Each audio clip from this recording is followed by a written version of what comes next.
Les Chevaliers Templiers.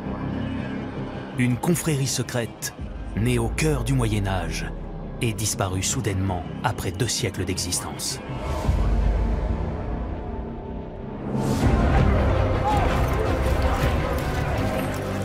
De ces hommes qui ont marqué l'histoire, on connaît surtout les légendes qui ont fait leur renommée. Leur manteau blanc frappé de la Croix-Rouge, les richesses qu'ils auraient amassées, leur ardeur et leur discipline au combat. C'étaient des troupes d'élite, les forces spéciales du XIIe siècle. Mais près de 1000 ans après leur disparition, de nombreux mystères entourent encore le mythe de ces soldats du Christ. Est-ce que ce sont des prêtres, des moines, des chevaliers? Qui sont-ils? Un chroniqueur anglais parlait d'une sorte de nouveau monstre. Qui a été à l'origine de la création de l'ordre du Temple? Quelle était sa véritable mission? Comment a-t-il pu devenir si vite aussi puissant? À la fin du XIIe siècle, les Templiers étaient devenus une organisation d'envergure internationale. Grâce aux plus grands experts de l'histoire de l'ordre du Temple et à une enquête menée dans les lieux où sont conservées les seules preuves écrites de cette période, vous allez revivre la naissance de ces chevaliers d'un genre nouveau, à la fois religieux et combattant. C'est une chose vraiment inouïe qu'à l'intérieur d'une règle religieuse, il y ait un code militaire. Il y avait des penseurs chrétiens qui jugeaient que c'était une abomination que de vouloir réunir la prière et le combat.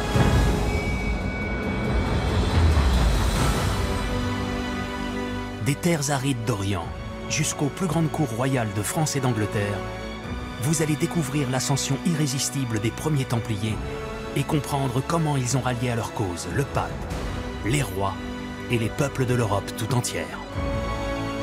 Les gens ont commencé à offrir d'énormes sommes d'argent et à faire de nombreux dons à l'ordre du Temple. Le comté de Champagne, la Bourgogne, l'Île-de-France ont vu naître des réseaux de maisons templières et de commanderies tous les 30-40 kilomètres. C'était sans précédent, devenir aussi puissant aussi vite. Voici l'histoire de la naissance des Templiers, celle d'une poignée de chevaliers qui ont transformé une simple confrérie de soldats en un ordre religieux prêt à régner sur l'Europe.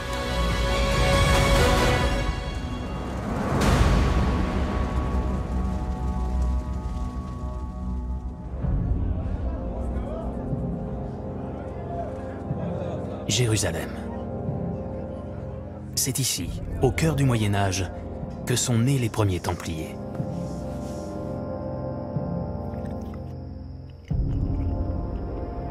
Ils ne sont alors qu'un petit groupe de chevaliers. Ils sont quasiment sans ressources,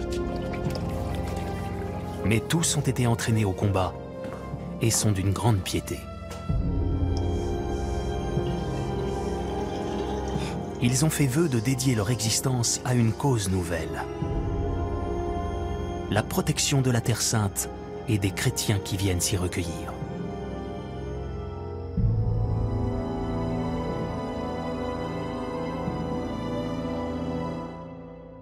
Pour revenir à la genèse de leur apparition, il faut remonter à la fin du XIe siècle. À l'époque, le monde religieux est divisé.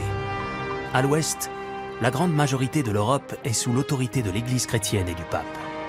L'islam domine le nord de l'Afrique, le sud de l'Espagne et le Proche-Orient, où les Turcs menacent directement l'Empire byzantin et sa capitale Constantinople, fief des chrétiens orthodoxes.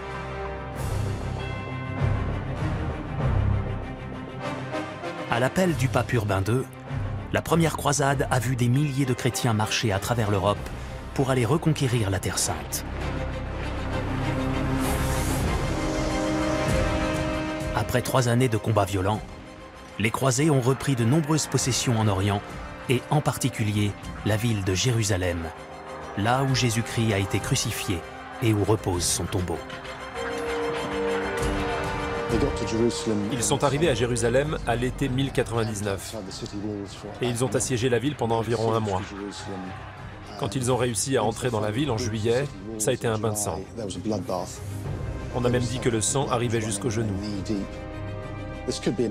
Les chroniqueurs du Moyen-Âge ont sans doute un peu exagéré l'ampleur du carnage, mais c'était quand même vraiment très violent. Les musulmans ont été massacrés. Juste après la première croisade, sont nés les États latins d'Orient. Le comté d'Édesse, la principauté d'Antioche, le comté de Tripoli et le royaume de Jérusalem.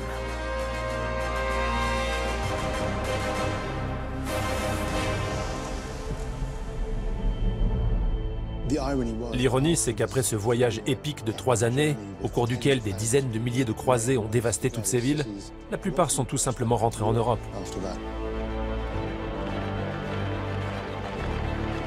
À l'aube du XIIe siècle, la sécurité de ces États latins d'Orient, menacés de toutes parts, ne repose que sur quelques chevaliers d'origines très diverses et qui ont fait le choix de s'installer sur place.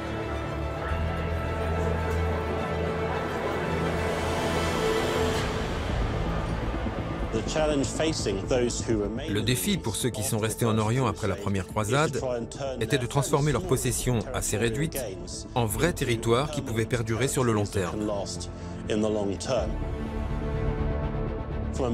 Mais d'un point de vue militaire, ils avaient face à eux de nombreux ennemis.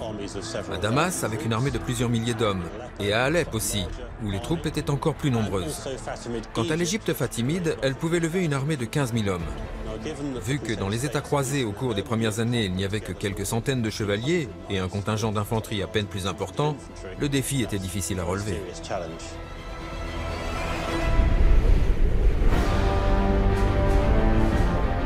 À Jérusalem, les pèlerinages de chrétiens s'intensifient. Leur accueil est organisé par les autorités de la ville sainte. Le roi de Jérusalem, souverain du royaume, le patriarche latin de Jérusalem à la tête de l'Église, et l'ordre des chanoines du Saint-Sépulcre qui régit la vie religieuse au sein de la ville. Le Saint-Sépulcre, c'est cette église qui prend place à l'endroit tout à la fois de la crucifixion et de l'enterrement du Christ. C'est une église qui a attiré très tôt la vénération des chrétiens. Et donc c'est le Saint-Sépulcre qui se trouve être la principale église de Jérusalem pour les latins. Et donc c'est autour du Saint-Sépulcre, du patriarche et des chanoines que se structure véritablement l'église d'Orient.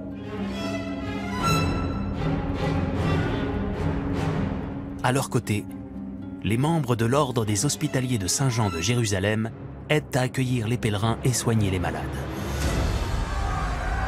Mais garantir leur sécurité devient de plus en plus difficile. Les pèlerins qui arrivaient à Jérusalem étaient sans cesse sous la menace de raids, de guérillas, de guet-apens. Et donc tous les pèlerins qui arrivaient à Jérusalem pouvaient se faire attaquer dans les environs proches ou lointains de la ville sainte. Donc finalement, les abords de cette terre sainte n'étaient pas sécurisés.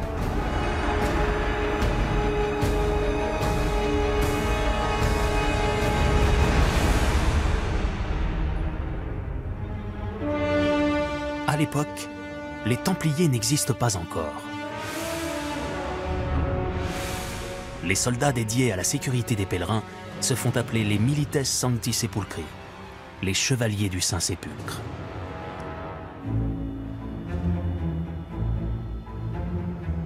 C'est une confrérie de laïcs armés qui se structure pour protéger le Saint-Sépulcre, pour en protéger les hommes et pour en protéger les biens dans toute l'étendue du royaume de Jérusalem. Les Milites Sancti Sepulchri ne font partie ni de l'ordre canonial du Saint-Sépulcre, ni de l'ordre hospitalier de Saint-Jean de Jérusalem. On peut dire que les Milites Sancti Sepulchri qui s'engagent pour protéger les pèlerins, pour protéger les chanoines, pour défendre, le cas échéant, ces espaces qui peuvent être peu sécurisés, se trouvent dans une double dépendance. Ils sont dans la dépendance des chanoines du Saint-Sépulcre qui dirigent leur vie spirituelle, et ils sont dans la dépendance des hospitaliers de Saint-Jean de Jérusalem qui les entretiennent et qui les nourrissent. Parmi ces Milites Sancti Sepulchri, un chevalier va vouloir prendre son indépendance. Son objectif est de former autour de lui un groupe plus puissant. Un ordre hybride que personne n'avait encore jamais osé imaginer. Des soldats d'un genre nouveau, à la fois religieux et combattants. C'est lui, le créateur de ce qu'on appellera bien plus tard l'Ordre du Temple. Son identité et son histoire sont mentionnées pour la première fois dans une chronique écrite au XIIe siècle par Michel le Syrien, patriarche de l'église jacobite d'Antioche. Au commencement du règne de Baudouin II, un homme franc vint de Rome pour prier à Jérusalem. Il avait fait vœu de ne plus retourner dans son pays, mais de se faire moine, après avoir aidé le roi à la guerre pendant 3 ans, lui et les 30 chevaliers qui l'accompagnaient, et de terminer sa vie à Jérusalem. Quand le roi et ses grands virent qu'il s'était illustré à la guerre, ils conseillèrent à cet homme de servir dans la milice, avec ceux qui s'étaient attachés à lui, au lieu de se faire moine pour travailler à sauver son âme seul et de garder ses lieux contre les voleurs. Or, cet homme, dont le nom était Hugues de Pint, accepta ce conseil. Les 30 cavaliers qui l'accompagnaient se joignirent et s'unirent à lui.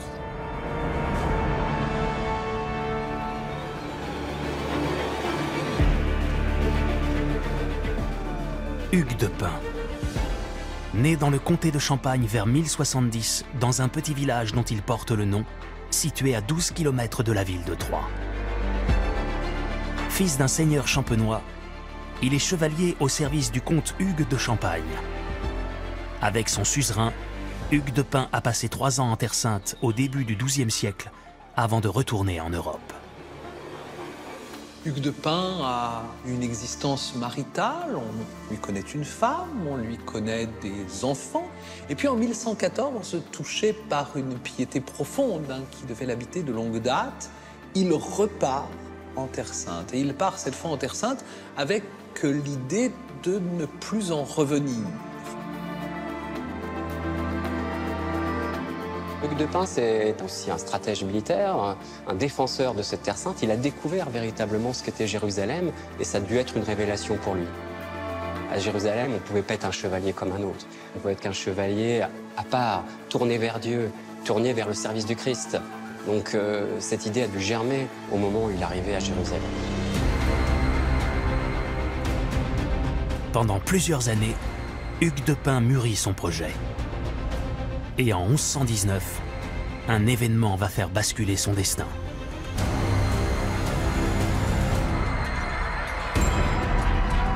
Le 28 juin 1119, les musulmans de la ville d'Alep attaquent la principauté d'Antioche.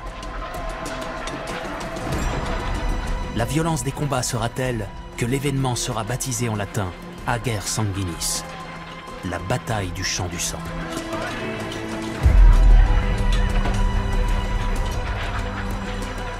C'est Baudouin II, nouveau roi de Jérusalem, qui viendra lui-même repousser les envahisseurs.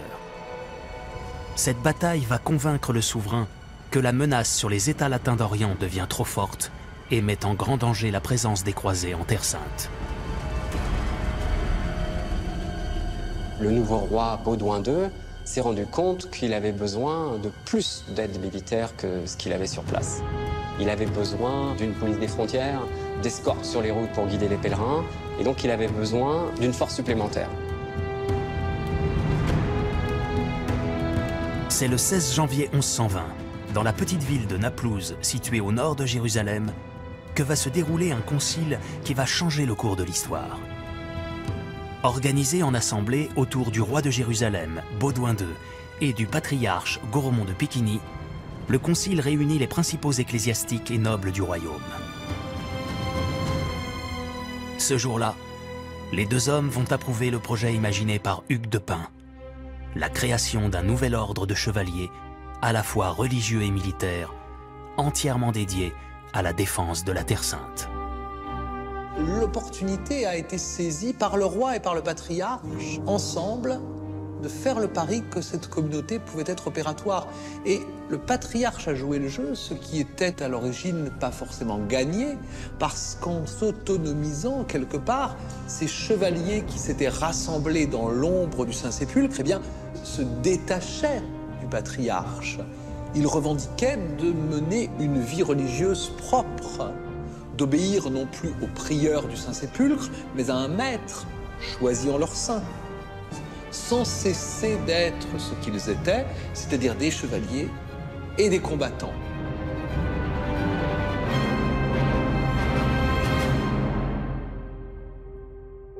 C'est le roi Baudouin II lui-même qui offrira aux membres de ce nouvel ordre un endroit pour s'installer. Ce lieu est mentionné dans une autre chronique écrite au XIIe siècle par l'archevêque Guillaume de Tyr, l'un des premiers historiens des croisades.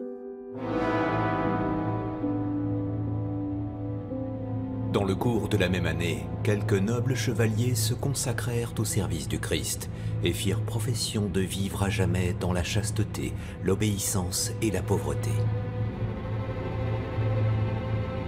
Comme ils n'avaient ni église, ni résidence fixe, le roi leur concéda un logement dans son palais, qui est situé auprès du temple du Seigneur.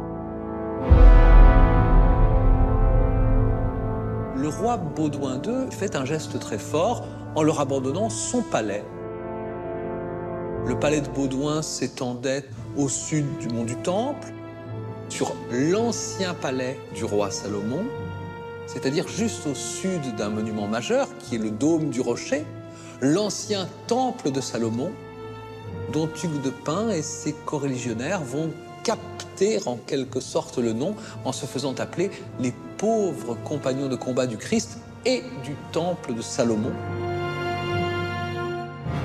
Les pauvres compagnons de combat du Christ et du temple de Salomon.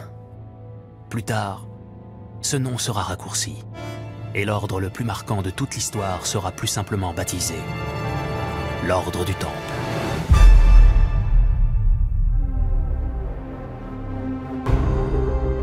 Confrontés au conflit permanent de la Terre Sainte, les membres de cette nouvelle confrérie doivent à présent trouver le moyen de se développer.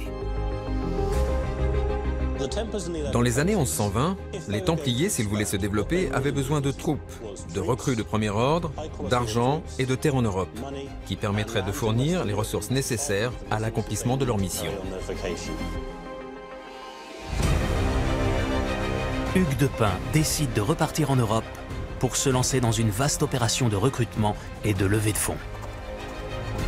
Il est passé de pays en pays, la France, la Champagne, la Flandre, l'Angleterre, pour essayer de recruter et de faire valoir son projet. Un peu comme un agent de recrutement de chevaliers, agissant pour le roi de Jérusalem, il s'est rendu dans toutes les grandes cours d'Europe occidentale. Les gens ont commencé à se demander qui il était, ce que son ordre voulait réaliser. Et quand ils l'ont compris, ils étaient très impressionnés et ont commencé à offrir d'énormes sommes d'argent et à faire de nombreux dons à l'ordre du Temple, à tel point qu'il est devenu très riche, très vite. Mais Hugues de Pint et les fondateurs de l'ordre du Temple le savent. Pour garantir le succès de leur projet et faire affluer encore plus d'hommes et d'argent en Terre Sainte, ils ont besoin d'être reconnus par les plus hautes autorités de l'époque.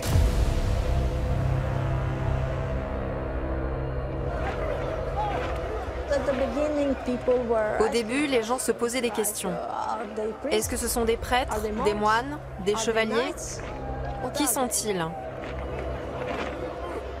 Un prêtre ou un moine n'est pas censé tuer, mais ce sont des combattants. Il y avait des penseurs chrétiens qui jugeaient que c'était une abomination que de vouloir réunir en un même charisme religieux la prière et le combat.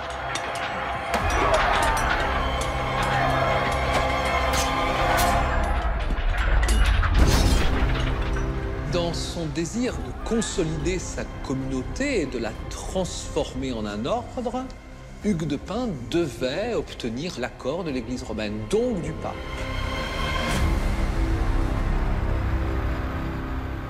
Pour obtenir l'aval du pape, Hugues de Pint va faire jouer ses relations dans une région proche de sa ville de naissance, la Bourgogne.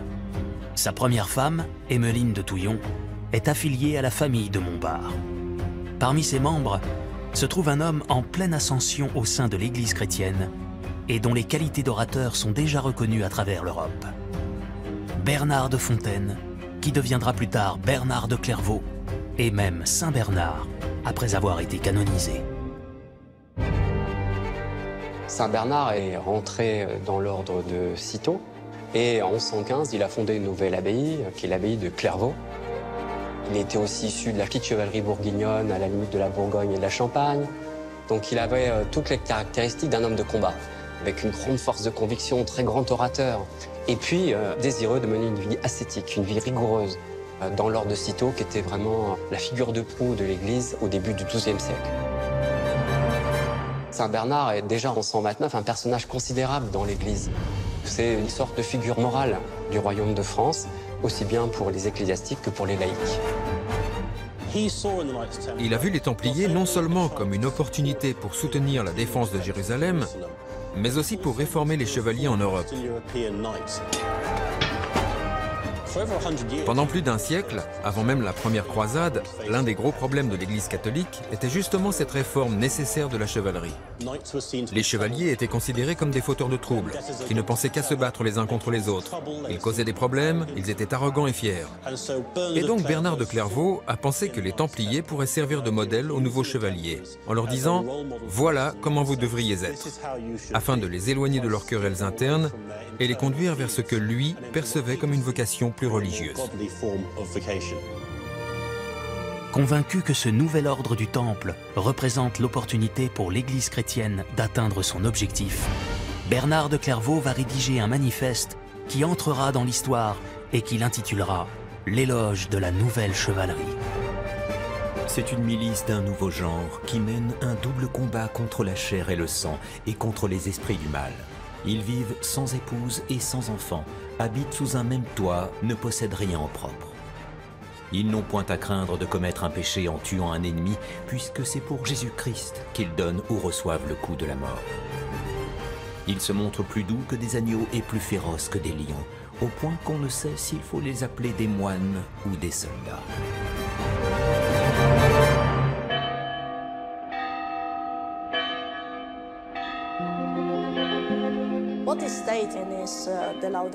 Ce qui est dit dans son éloge de la nouvelle chevalerie, c'est bien sûr qu'il est justifié de tuer ses ennemis, mais pas seulement. Ce qui est le plus important, c'est l'opposition qu'il fait entre deux types de chevalerie. D'un côté, la chevalerie profane, où les chevaliers sont riches, ou cherchent à le devenir, aiment leurs belles tuniques, leurs beaux chevaux, et de l'autre, une nouvelle forme de chevalerie. Celle-ci est personnifiée par les Templiers qui ne se soucient pas du tout de leur richesse individuelle. Ils mettent leur vie et tout ce qu'ils possèdent au service de Jérusalem, de la Terre Sainte et du christianisme.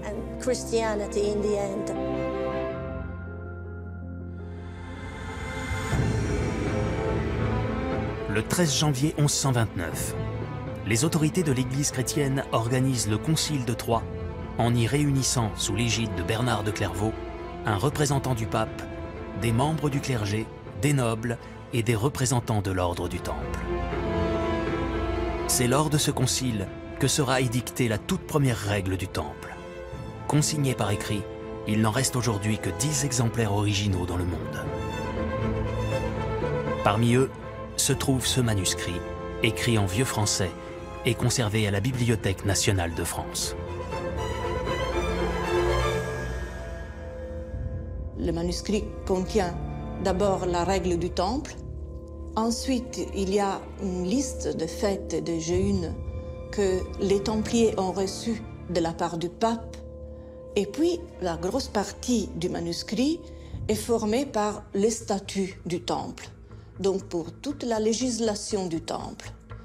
Ce qui nous permet de dire que ce manuscrit a appartenu aux Templiers. Il a appartenu très probablement même à une maison importante de l'ordre, car c'est un beau manuscrit, avec une belle mise en page, avec les lettrines filigranées en rouge et en bleu.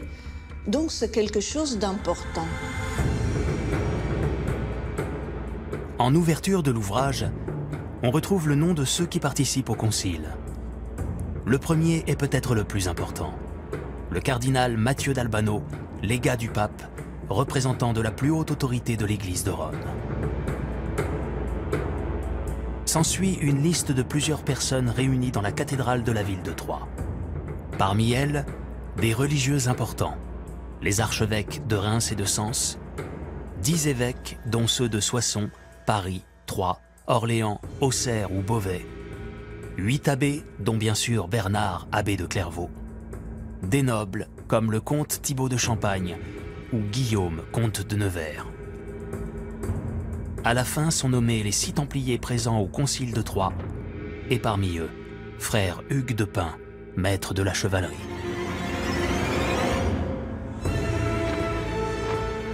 Sur les 12 feuillets de ce manuscrit, rédigé sur un parchemin en peau de mouton, se trouvent toutes les prescriptions que les pères du Concile de Troyes vont donner aux membres de l'ordre du Temple. Le rythme des prières lorsqu'ils sont au combat, le soin qu'ils doivent accorder à leurs chevaux, ou la nourriture qu'on leur conseille de manger. Vous devez manger de la viande 3 fois par semaine. Tout est consigné dans le moindre détail. Contrairement aux moines, les Templiers, eux, ne peuvent pas jeûner trop souvent ou être privés de sommeil. Ils doivent disposer de toutes leurs forces pour partir au combat. Les frères qui sont épuisés pour les grands services rendus à l'ordre du Temple peuvent éviter de se lever pour les prières de la nuit, avec l'accord du maître.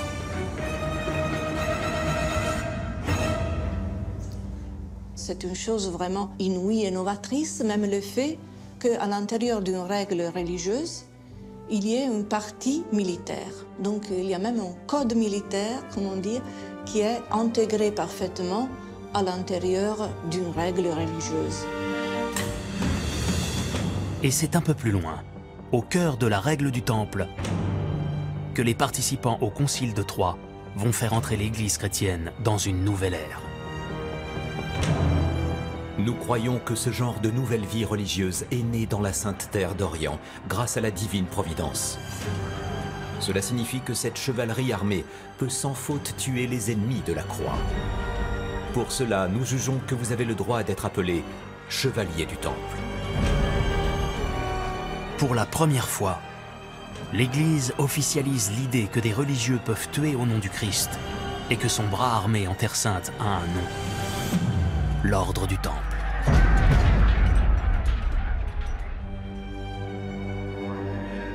C'est le Concile de Troyes qui marque la naissance de l'ordre du Temple et qui transforme la communauté réunie autour du Hugues de Pin à Jérusalem en une structure de l'Église latine.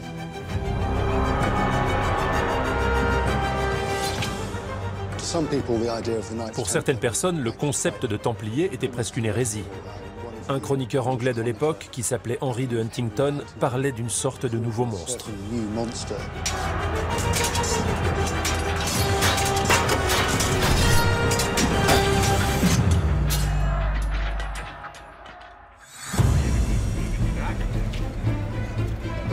Le Concile de Troyes va donc marquer le début d'une nouvelle ère pour l'Ordre du Temple. Et la renommée de ces nouveaux chevaliers de Dieu va immédiatement se répandre dans toute l'Europe.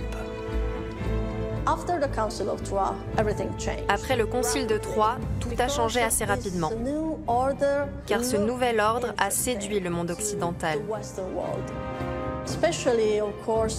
et notamment l'aristocratie. Avec les Templiers, les nobles ont trouvé le moyen de faire des donations à une institution qui était bien différente des ordres religieux traditionnels.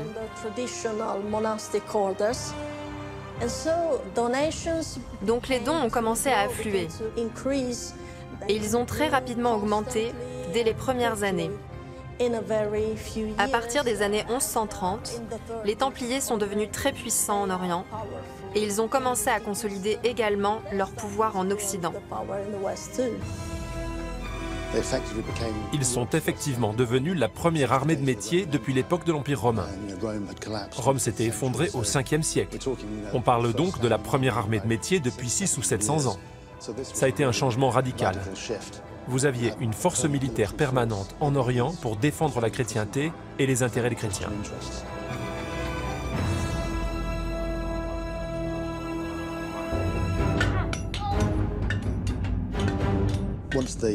Une fois que les dons de terre et d'argent ont afflué, ils ont pu entraîner les hommes à se battre. Le chevalier médiéval était l'équivalent du tank aujourd'hui. Ces chevaliers entièrement armés sur un cheval de guerre, c'était quand même très impressionnant.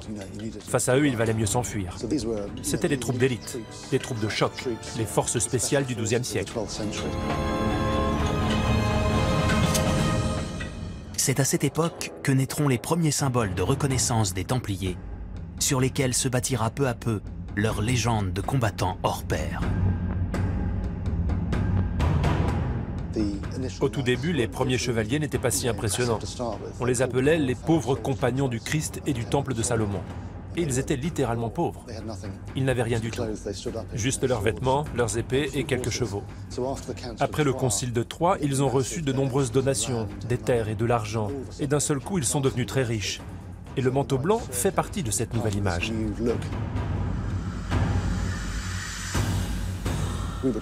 Un peu comme une marque qui leur a donné une nouvelle identité, car au Moyen-Âge, le blanc symbolisait la pureté. Ce long manteau blanc frappé de la croix rouge est précisément la marque de l'engagement qui a été pris, puisque cette croix rouge rappelle le sang versé par le Christ pour la rédemption de l'humanité. Et donc l'engagement du frère du Temple, à son tour, a exposé sa vie et a versé son sang pour défendre la terre du Christ et pour défendre le royaume de Jérusalem. La mission des Templiers est de défendre la Terre Sainte. Ils doivent donc savoir se battre, mais aussi fabriquer de nouvelles armes, organiser leurs déplacements ou construire des places fortes pour défendre les pèlerins. Alors, grâce aux donations qui affluent, l'ordre du Temple recrute et s'organise. L'ordre des Templiers avait essentiellement 3 grades. Les plus célèbres sont les frères chevaliers. Pour être recruté comme frère chevalier, une personne devait normalement être d'origine aristocratique et avoir reçu une formation de chevalier. Donc, avoir les compétences nécessaires pour exercer les fonctions de chevalier templier. Si vous n'étiez pas issu d'une élite, généralement d'un milieu bourgeois, peut-être d'une famille d'artisans ou d'une famille de marchands, vous entriez alors dans l'ordre des Templiers en tant que frère sergent. Les frères sergents pouvaient se battre, mais c'est dans leur rang que les Templiers recrutaient leurs constructeurs de navires, leurs charpentiers, leurs gestionnaires immobiliers, des personnes ayant des compétences commerciales spécifiques. Et le 3e type était celui des frères chapelains. C'étaient des gens qui avaient été ordonnés prêtres et qui agissaient comme aumôniers de l'ordre.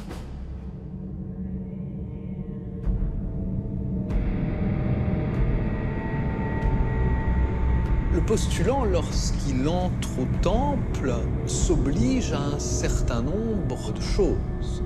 Et ces obligations prennent place dans le cadre d'une cérémonie. Et le moment absolument décisif est celui où l'on passe le manteau de templier autour du cou du postulant. Là, véritablement, il entre dans la fraternité du temple et ensuite, immédiatement, il jure de respecter les vœux de chasteté, de pauvreté, d'obéissance, et il jure aussi de combattre par tous les moyens qui sont en son pouvoir pour la Terre Sainte. On parle parfois là d'un 4e vœu, et c'est quelque chose de tout à fait essentiel, car un templier, quel qu'il soit, chevalier, sergent d'armes, frère de métier ou chapelain, qu'il soit en Occident ou en Orient, concourt dans l'idéal à la défense de la Terre Sainte. C'est une entrée en confraternité, une entrée dans un ordre, d'où l'importance du manteau, d'où l'importance de l'épée, d'où l'importance du serment.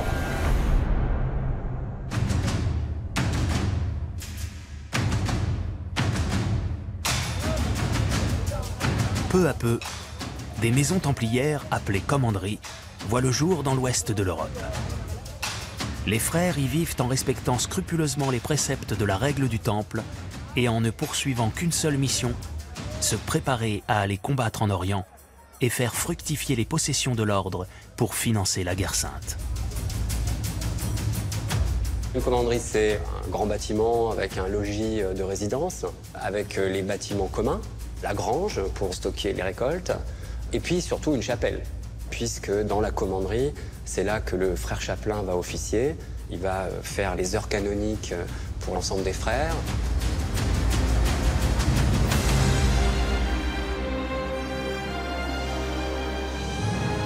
Le comté de Champagne, la Bourgogne, l'Auvergne, la Provence, l'Île-de-France ont vu naître des réseaux de maisons templières et de commanderies tous les 30-40 km.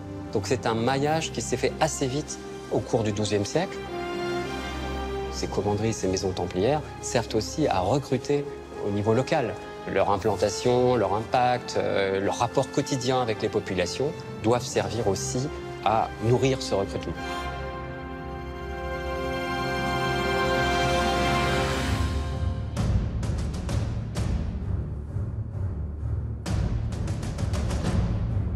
En 1136, Hugues de Pint, le premier grand maître templier, meurt après être retourné se battre en Orient. Il est remplacé à la tête de l'ordre par Robert de Craon.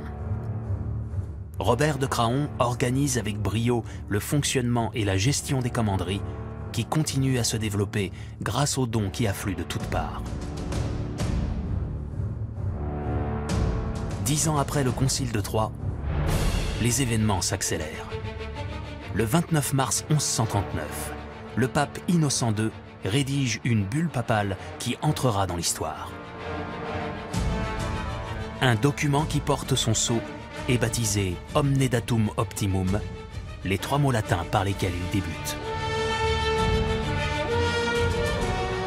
Toute grâce excellente et tout don parfait descendent d'en haut, du Père des Lumières, chez lequel il n'y a ni changement ni ombre de variation. Nous vous exhortons à combattre avec ardeur les ennemis de la croix. Nous vous permettons de garder pour vous tout le butin que vous leur aurez pris, sans que personne ait le droit de vous en réclamer une part. Et nous déclarons que le Temple, avec toutes ses possessions acquises grâce au pape, au roi, aux princes et aux donations des fidèles, demeure sous la protection et la tutelle du Saint-Ciel.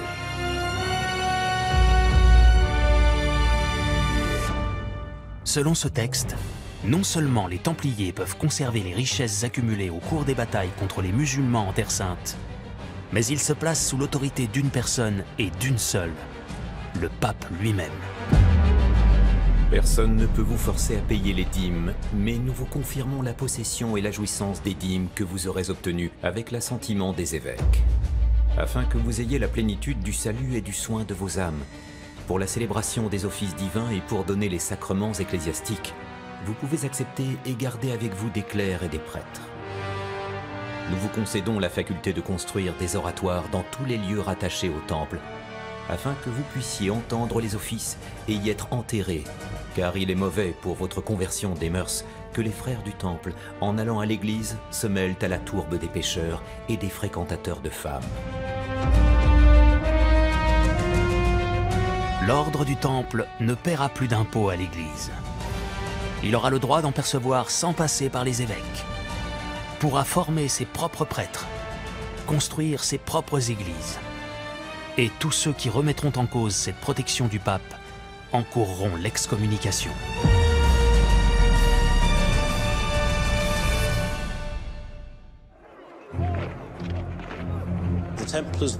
Les Templiers n'étaient soumis à l'autorité d'aucun autre homme d'église que le pape, ni des archevêques, ni des évêques, mais uniquement du pape lui-même. Ça a donné aux membres de l'ordre une grande liberté de mouvement. Mais cela a aussi provoqué du ressentiment parmi les membres de l'Église. Ils estimaient que l'ordre était trop indépendant de leur autorité. Au cours des années suivantes, les papes successifs renforceront encore les privilèges donnés aux Templiers. En 1144, dans sa bulle Milites Templi, le nouveau pape Célestin II demande expressément à tous les évêques et archevêques de recueillir des dons auprès de leurs fidèles pour contribuer à la mission des chevaliers templiers. Celui qui leur aura subvenu des biens que Dieu lui a confiés et qui aura établi de se lier à une telle sainte fraternité et permis de leur faire avoir des bénéfices chaque année, recevra une remise d'1/7 sur les pénitences qu'il a encourues. De grandes propriétés ont été offertes aux Templiers par des rois partout en Europe. Mais ils recevaient aussi des petits terrains, des fermes, des moulins. Si quelqu'un voulait faire un don, l'ordre du Temple acceptait tout. Aucun don n'était trop grand ou trop petit, parce que tout ceci permettait de faire perdurer le royaume chrétien en Orient. Il était donc très bien vu pour un chrétien de faire un don aux Templiers. C'était bon pour le salut de son âme et sa vie dans l'au-delà. Ça réduisait le temps au purgatoire. Il était assuré d'aller au bon endroit quand son heure serait venue. En 1145, une nouvelle bulle papale offre le droit aux Templiers d'enterrer leurs frères dans leur propre cimetière et de voyager dans toute l'Europe en toute liberté.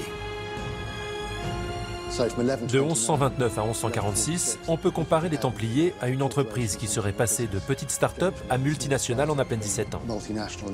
Même aujourd'hui, le faire aussi vite serait impressionnant. Au Moyen-Âge, c'était sans précédent qu'un si petit groupe de personnes devienne aussi puissant aussi rapidement. Ce n'était jamais arrivé.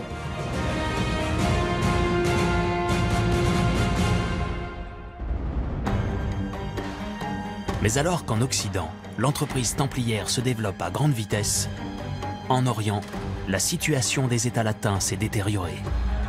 Défaite à Damas en 1129, à Barine en 1137, à Tequoa en 1139, et surtout à Édesse en 1144, où l'on dit que 30 000 chrétiens ont été massacrés. Les échecs militaires des croisés se succèdent.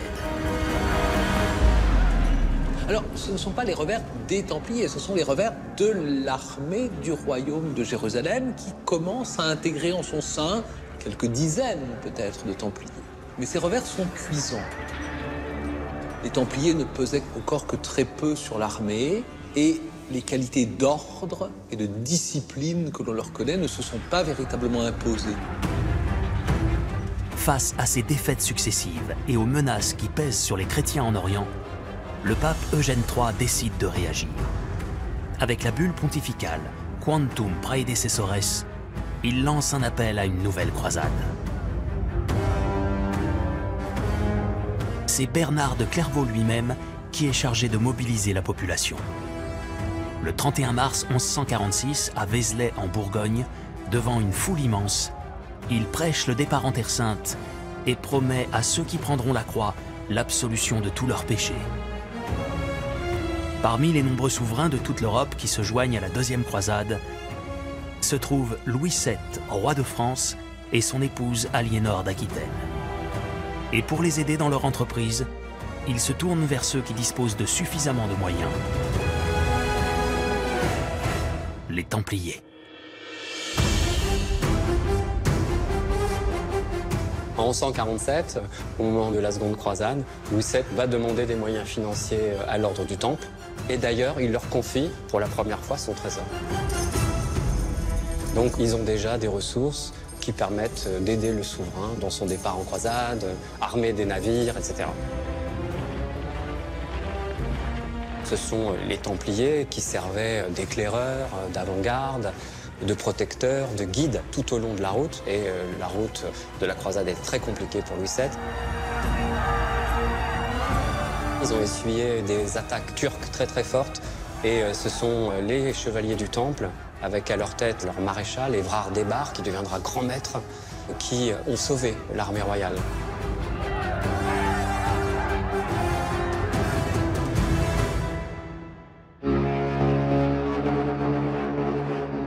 Louis VII n'est pas le seul à s'engager dans la deuxième croisade.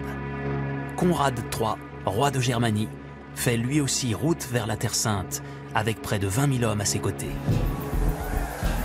Mais dès les premiers mois de combat, les armées des deux rois subissent des revers terribles face aux musulmans. Le mont Cadmos, Dorilé, Inab, les défaites se succèdent et les morts s'accumulent. Financer cette croisade qui s'enlise commence à coûter cher aux deux souverains.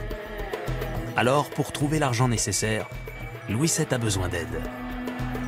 Et il va à nouveau se tourner vers ses alliés templiers.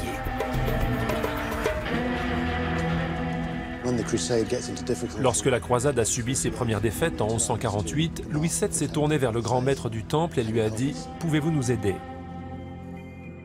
Alors le grand maître a pris la mer sur un navire pour aller chercher de l'argent dans un des châteaux templiers. Pour la première fois, les Templiers ont agi vraiment comme des banquiers pour soutenir les rois européens. Ils ne soutenaient plus uniquement les intérêts de l'Église en se battant pour le Christ et le salut des âmes chrétiennes. À partir de la deuxième croisade, ils étaient devenus tellement puissants financièrement qu'ils finançaient eux-mêmes la croisade. Malgré l'aide financière des Templiers, les troupes du roi de France et du roi de Germanie ne parviendront à reprendre aucun territoire aux mains de leurs ennemis. Après 3 ans de combat, les deux souverains renoncent. Une croisade pour rien, qui bénéficiera pourtant à l'ordre du Temple.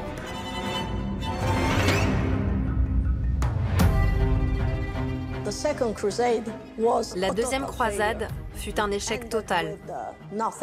Elle n'a absolument rien rapporté. Surtout parce que la présence de Conrad III et du roi de France s'est révélée être un gros problème. Ils étaient en désaccord sur presque tout. Ils ont fait tous les mauvais choix possibles, comme le siège de Damas par exemple, qui s'est très mal terminé pour le roi de France et pour lequel il a dû dépenser beaucoup d'argent. Il a dû demander de l'argent aux Templiers pour pouvoir retourner en France.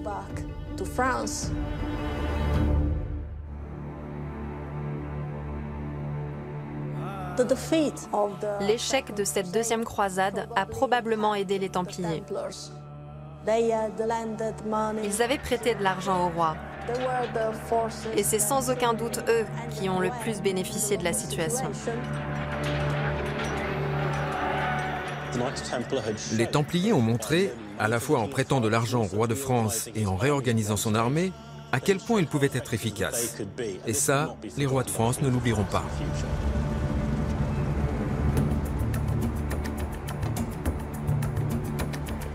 La deuxième croisade sera un échec cuisant sur le plan militaire.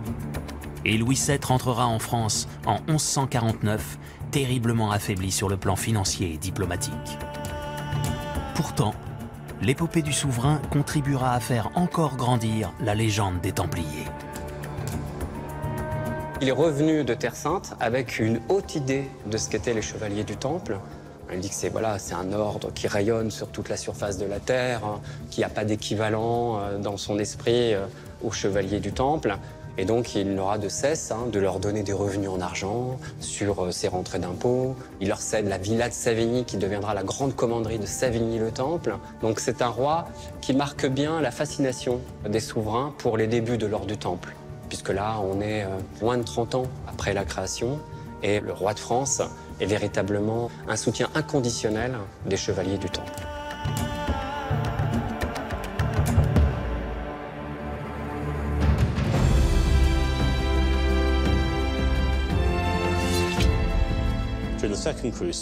Pendant la deuxième croisade, les Templiers ont pu fournir leur propre contingent armé, tout en poursuivant le développement de leurs activités au sein des États latins d'Orient.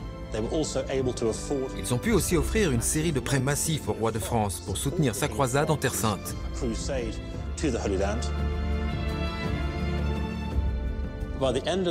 À la fin du XIIe siècle, les Templiers étaient devenus une organisation d'envergure internationale.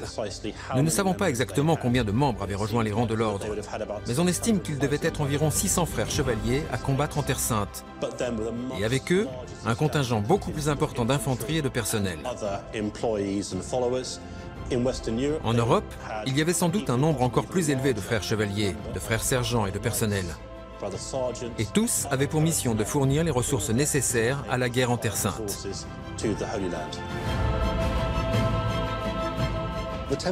On a souvent dit que les Templiers étaient avares, mais je crois qu'ils étaient surtout d'excellents hommes d'affaires. À partir de la deuxième moitié du XIIe siècle, l'ordre du Temple va devenir de plus en plus puissant. Soutenu par le pape et les rois, il va accumuler des richesses considérables, construire des commanderies à l'ouest et des châteaux en Orient. Et ses rangs ne vont cesser de grossir. Le règne de ces nouveaux chevaliers du Christ ne faisait que commencer.